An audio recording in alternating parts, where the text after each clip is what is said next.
Et là, tu vas être obligé de changer de PC. Mais si tu changes de PC, tu vas faire de l'argent à qui? À la compagnie Intel. Qu'est-ce qu'ils ont fait, la compagnie Intel? Ils ont fabriqué un beau processeur neuronal pour Microsoft dans leur nouveau processeur. Ils ont fabriqué un processeur compatible avec le système Windows, optimisé pour le système Windows, puis ils veulent en vendre. Alors, Intel, Microsoft vont dire à Intel, c'est pas compliqué, on va vous aider à en vendre.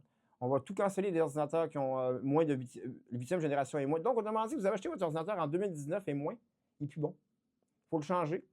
Et évidemment, ça va faire vendre des ordinateurs, mais ça va faire perdre la clientèle à Microsoft. Ils le savent. Je ne suis même pas sûr qu'ils vont le refaire un jour. D'exiger. Puis en plus, ils donnent comme raison qu'ils vont avoir moins de serveurs à maintenir. Ils vont avoir moins de serveurs de mise à jour à maintenir, parce que plein d'ordinateurs vont être disqualifiés des mises à jour de Windows. Faites attention à ceux comme moi, exemple, qui ont décidé d'installer Windows 11 sur un ordinateur qui n'est pas conforme, en le poussant, en enlevant en le tweakant pour qu'il puisse s'installer. J'ai hâte de voir, rendu au 30 octobre prochain, qu'est-ce qu'il va me dire cet ordinateur-là. Parce qu'actuellement, je ne conseille à aucun client d'installer Windows 11 sur un ordinateur qui n'est pas conforme. Parce qu'on ne sait pas si tu vas te faire bloquer. Et ça, là, ça serait tout un parc informatique en même temps qui va bloquer. Mettons, j'ai 15 clients qui je l'ai offert, je l'ai installé. Ils vont tous m'appeler la même journée. Je ne veux pas que ça arrive. Je ne veux pas que ça arrive à mes clients. Moi, je m'arrangerais bien avec ça, mais je ne veux pas que ça arrive à mes clients. Alors, soyez prudents. Windows 11 s'installe seulement sur une 8e génération en montant.